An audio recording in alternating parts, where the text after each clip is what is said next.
بہار الانوار میں مروی ہے کہ ایک مرتبہ مولا علی علیہ السلام گھر تشریف لائے اور سیدہ زہرا سلام اللہ علیہا سے پوچھا کچھ کھانے کو ہے؟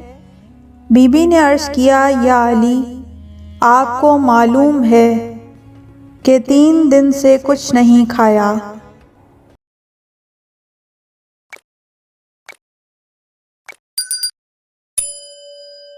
امام نے فرمایا اچھا ایسا کرو، کوئی چیز دے دو تاکہ کسی کے پاس رہن رکھ کر کچھ کھانے کو لاؤں۔ بی بی زہرا سلام اللہ علیہا نے اپنی چادر پیش کر دی۔ امام علی علیہ السلام اسے لے کر اپنے یہودی پڑوسی کے پاس آئے اور فرمایا یہ چادر رہن رکھ لو اور ہمیں کچھ جو دے دو۔ یہودی نے چادر رکھ لی اور جو دے دی۔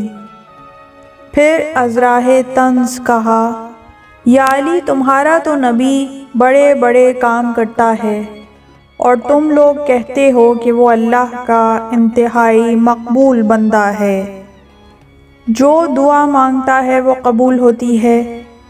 کیا اس سے اتنا بھی نہیں ہو سکتا کہ وہ تم لوگوں کو پیٹ بھر کھانے کی دعا دے دے تاکہ تم روزانہ در بدر نہ پھرو اور اطمینان سے کھانا کھا لیا کرو؟ امام نے فرمایا اے یہودی، ایسی بات نہیں ہے۔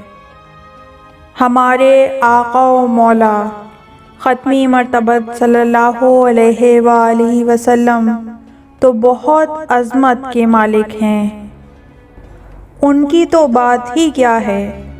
اگر میں بھی چاہوں اور اس دیوار کو کہ جو تمہارے سامنے ہے اس کو حکم دوں کہ سونے کی ہو جا تو یہ دیوار سونے کی ہو جائے گی۔ یہودی نے دیکھا کہ تمام دیوار آن کی آن میں سونے کی ہو گئی۔ امام علی علیہ السلام نے دیوار سے فرمایا میں تو ویسے ہی بات کر رہا تھا، میں نے تجھے حکم تو نہیں دیا۔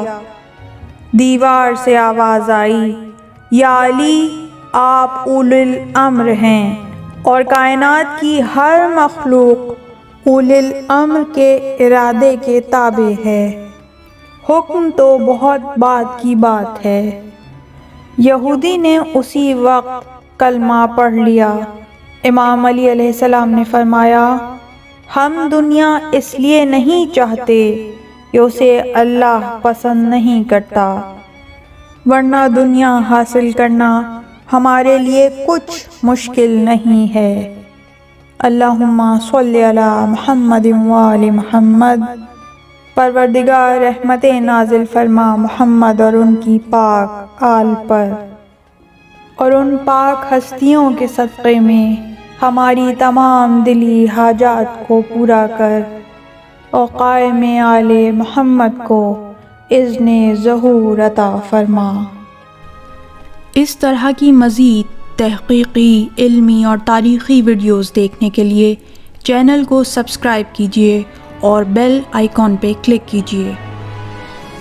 ویڈیو کو لائک کریں اور کامنٹس کے ذریعے بتائیے کہ آپ کو ویڈیو کیسی لگی۔ اگلی ویڈیو تک کے لیے خدا نگہدار۔